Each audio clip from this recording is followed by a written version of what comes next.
Olá, hoje o nosso assunto da hora aqui no Espaço Aberto é Previdência, em especial a proposta feita por proposta de emenda constitucional à PEC do governo Jair Bolsonaro para os professores em todo o país. Nós vamos analisar o reflexo da reforma que mexe nos estados, dos municípios, aqui no estado de São Paulo, através da sua categoria de classe. A diretora estadual da POSP, Suzy da Silva, está conosco aqui para conversar sobre o assunto.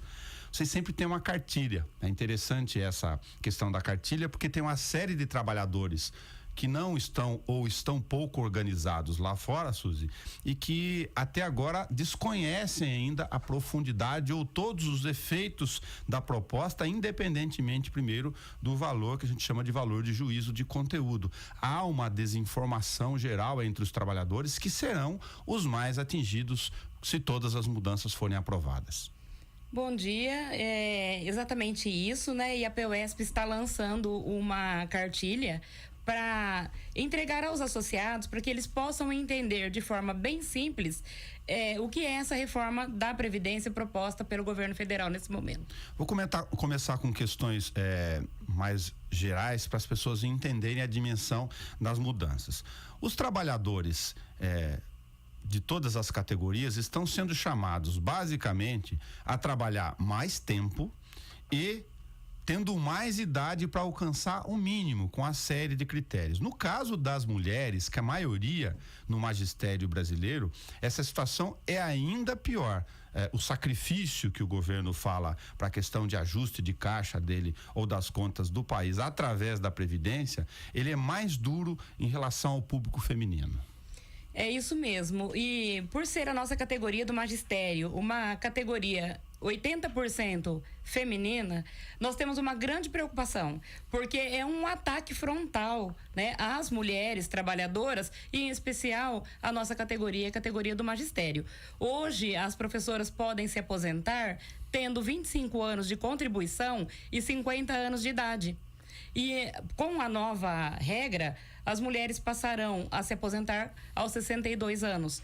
E ainda assim, terão que contribuir por um tempo muito maior, que na nova regra são 40 anos. Então a gente vê assim a impossibilidade, tanto de uma professora, um professor permanecer numa sala de aula até os 62 anos de idade, como também a contribuição de 40 anos. Então nós achamos inviável, então é uma destruição das aposentadorias do trabalhador em geral e em especial do magistério, que é a nossa categoria. Com esse critério, a ideia de aposentadoria especial que está embutida na questão da discussão da regra em específica para os professores brasileiros, ele não cai por terra, porque se é especial, porque tem condições especiais ao longo da profissão e de todas as condições submetidas à sala de aula dos professores brasileiros, quando você estipula idade desse porte com essa quantidade de tempo, você praticamente retira esses requisitos. É exatamente isso que nós queremos que os professores percebam.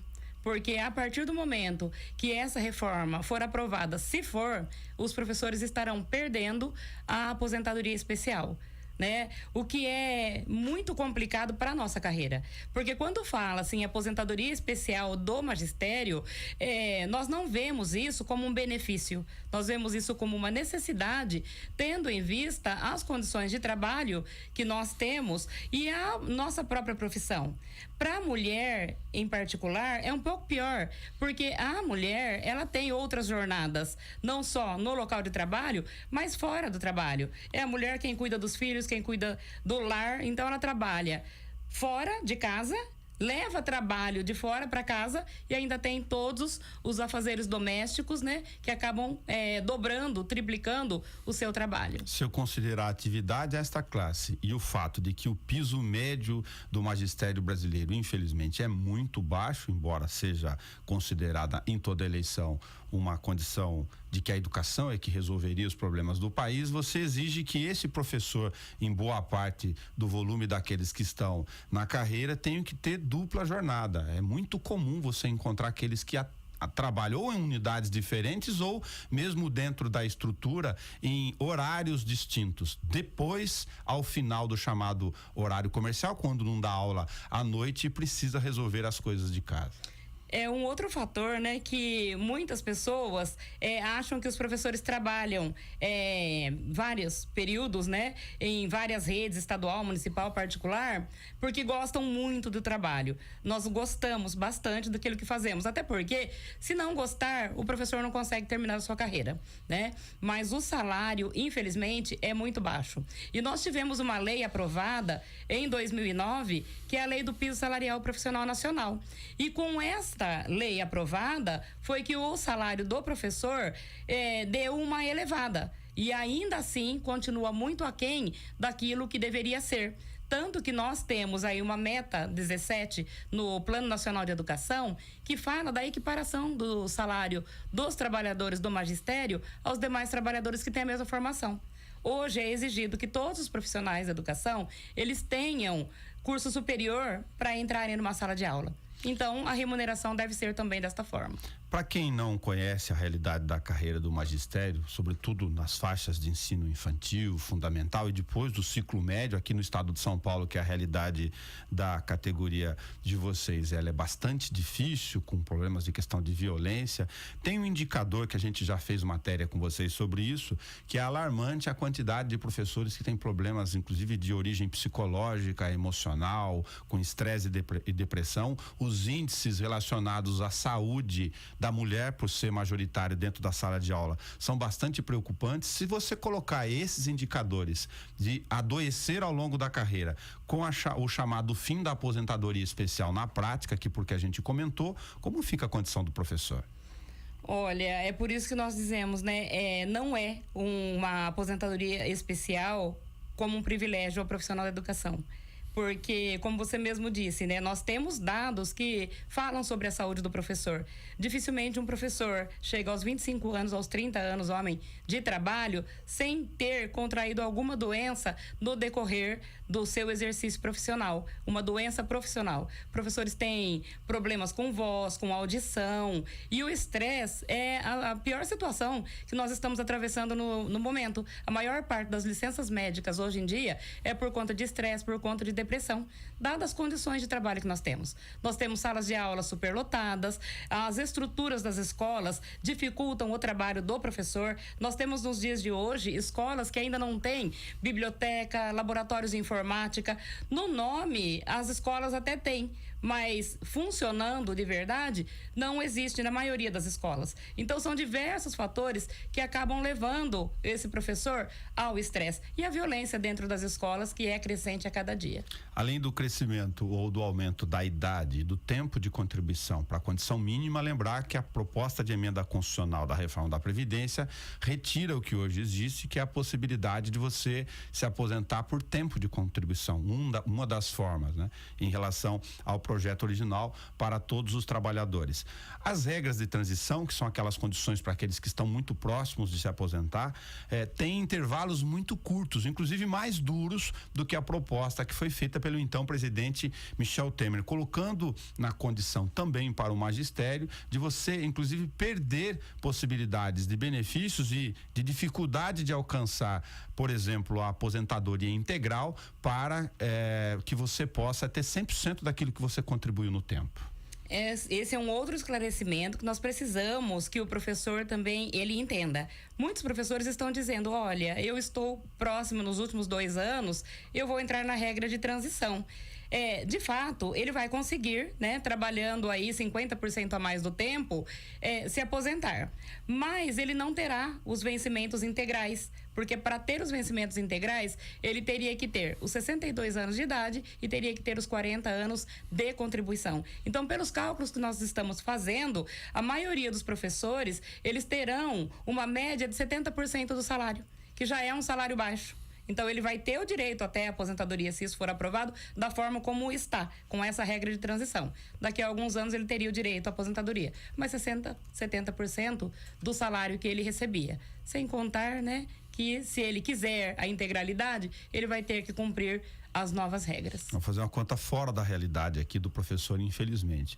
Se tivesse um salário de R$10.000, significaria que mesmo tendo que esticar até os 62 anos a contribuição, ou seja, o Estado brasileiro quer pela proposta que você continue arrecadando ou formando dinheiro para o caixa durante um período muito maior, tendo apenas 7.000 por essa hipótese, que não é a realidade do dia a dia para aposentadoria. Tem um raciocínio econômico aí que eu acho que as pessoas esquecem de fazer continha. Por essa hipótese que eu coloquei, você contribui pelo menos por mais 10, 12 anos, considerando hoje 50 anos como ponto de partida, retirando os percentuais do salário, mas depois você dá mais dinheiro para o regime e ele te tira 30%. Exatamente isso. É uma conta esquisita. É uma conta bem estranha e nós temos ido visitar as escolas, conversado com os professores.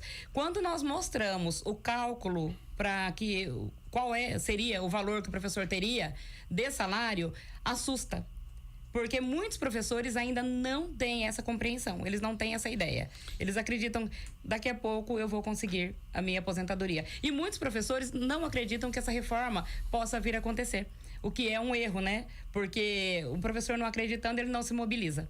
E nós precisamos de uma grande mobilização para mostrar a nossa insatisfação. Eu ia comentar sobre isso. Por ser uma categoria com milhares de representantes, majoritariamente mulheres, como vocês mencionaram aqui conosco para a rádio e na TV Câmara, a gente tem uma impressão de que ou não estão atentos à amplitude, ao alcance dos conteúdos, ou falta a capacidade de se engajar mesmo, porque estão nas ruas agora, por exemplo, na realidade dos municípios, a greve municipal, a gente está gravando aqui coincidentemente no mesmo período, majoritariamente puxada pela categoria dos professores, mas eliminou a database, resolveu o problema da cláusula econômica, não que ela não seja importante, numa reforma desse porte que vai mexer com a carreira completa durante o tema desta e das próximas gerações, há a impressão que falta ação, falta participar do dia a dia. Porque as pessoas ainda não compreenderam de fato o que é que está para acontecer, né? E essa mobilização, ela é muito necessária, tanto na rede estadual como na municipal e com todos os trabalhadores.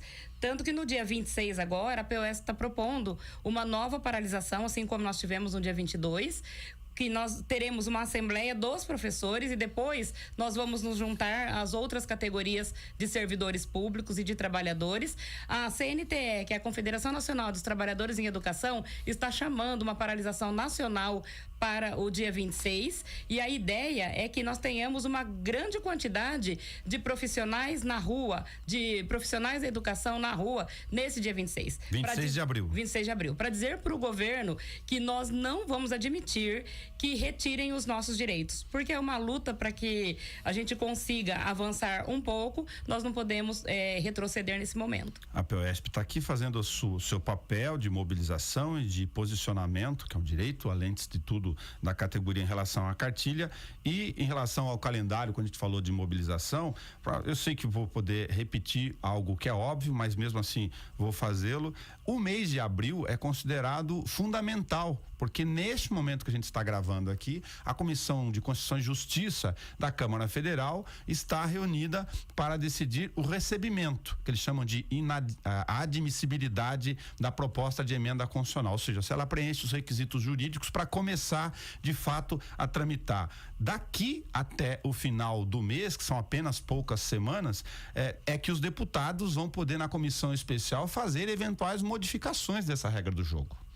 Exatamente, e nós temos que nos mobilizar e nós queremos que os deputados, eles possam dizer pra gente se de verdade eles acreditam tanto na necessidade financeira, porque todos os economistas que nós consultamos, eles dizem que não há um déficit previdenciário, o que existe são sonegações de grandes empresas que não pagam, né, os devidos impostos, e isso acaba acarretando a falta de dinheiro, e eles estão querendo colocar para que o trabalhador venha pagar a conta. Uma conta de um rombo, se é que existe, que não fomos nós quem fizemos, né? Porque quem tem o poder de legislar não está aqui trabalhando, está do outro lado. Então são eles que têm que pensar, né, em propostas para poder receber aquilo que eles precisam receber de verdade.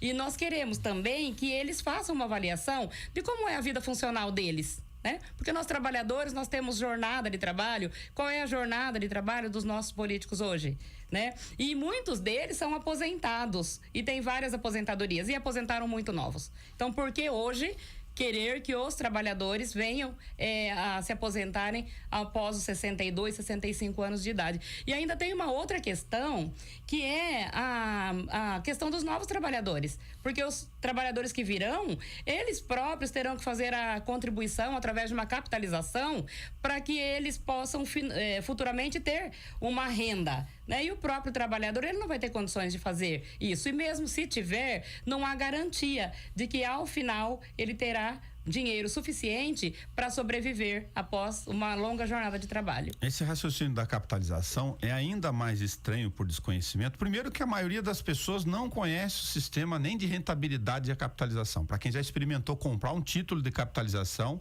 sabe que a forma de rendimento dele no sistema financeiro bancário brasileiro, ele é bastante reduzida. Aí eu me pergunto, se o atual sistema de previdência pública só tem efeito com defeitos ou não, para serem ajustados, quando todos participam, são sócios e distribuem as despesas no sistema, se eu começar daqui para frente a adotar um novo sistema onde individualmente cada um vai participar, não é óbvio que vai faltar dinheiro exatamente para pagar a aposentadoria desses atuais aposentados, dessas gerações do sistema público? Exatamente. E no setor público, principalmente, nós estamos percebendo o avanço das terceirizações. Então, o governo que fala que não tem verba para manter as aposentadorias é o mesmo que terceiriza. Quando ele terceiriza, a contribuição desse servidor terceirizado não vem para o mesmo sistema previdenciário dos servidores do Estado. Ele vai para outro órgão. Então, obviamente, vai faltar dinheiro. A conta não vai fechar. A capitalização também tira recursos do caixa. E a capitalização também retira recursos. Então, as pessoas não estão conseguindo compreender, e eu acredito que aqueles que estão nos governando, eles não estão pensando no futuro da população, no futuro do trabalhador. Eles estão simplesmente trazendo algo que já foi aprovado em outros países e que não deu certo. Se não deu certo nos outros países, não vai dar certo aqui. Se você tem um sistema também de uma proposta de emenda constitucional, e vou atacar esse ponto, que também é uma palavra econômica do dia a dia, a chamada indexação, que é você garantir ganhos reais, por exemplo, pelo salário mínimo, que se a regra não é boa, pelo menos é que existe atualmente, que você garante a reposição da inflação após 12 meses e algum ganho acima disso. Se você retira esta regra do sistema de aposentadorias, por exemplo, é evidente, uma questão econômica, que você terá no tempo a perda do poder de compra mesmo desta aposentadoria depois.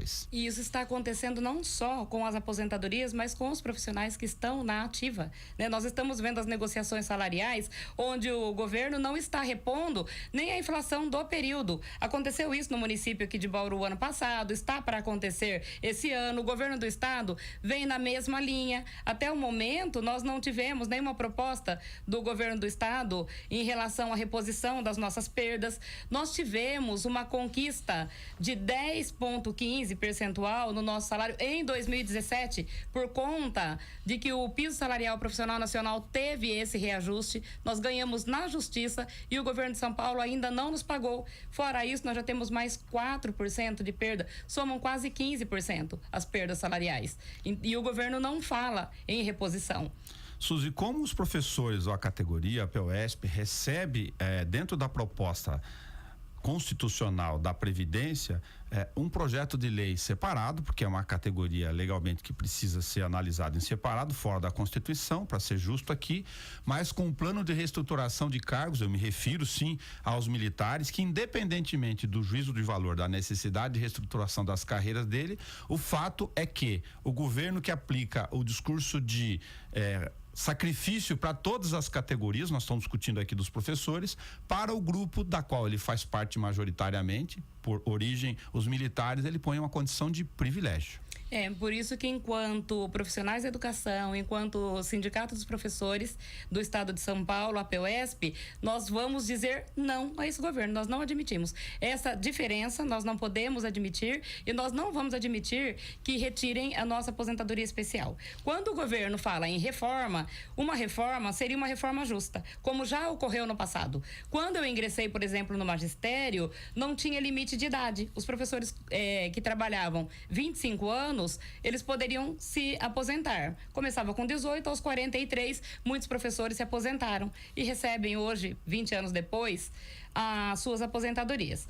Com a reforma anterior que nós tivemos, mudou isso para 48 anos e depois para 50. Então, a gente acredita assim que se o governo vem e diz, olha, nós vamos ter que reformar a Previdência, vai mudar a idade de 50 para 53, homem de 55 para 58, é uma reforma. Mas desta forma, como que está sendo apresentada, isso não é reforma da Previdência, isso é o fim da aposentadoria, não só do magistério, mas de todo o trabalhador. Aproveitar que a gente está conversando sobre isso e que a gente falou fora do ar, a gente está gravando aqui sobre um tempo de geração que ainda não atingiu os 25 anos, mas está razoavelmente próximo disso, que é o fim da formação do magistério. Agora você faz uma faculdade de pedagogia e você está apto para ir para a sala de aula. Independentemente dos critérios em relação à questão de conteúdo, capacidade de começar tão jovem a formar os novos brasileiros, como vocês recebem esse tempo de fim da formação específica do magistério para o professorado?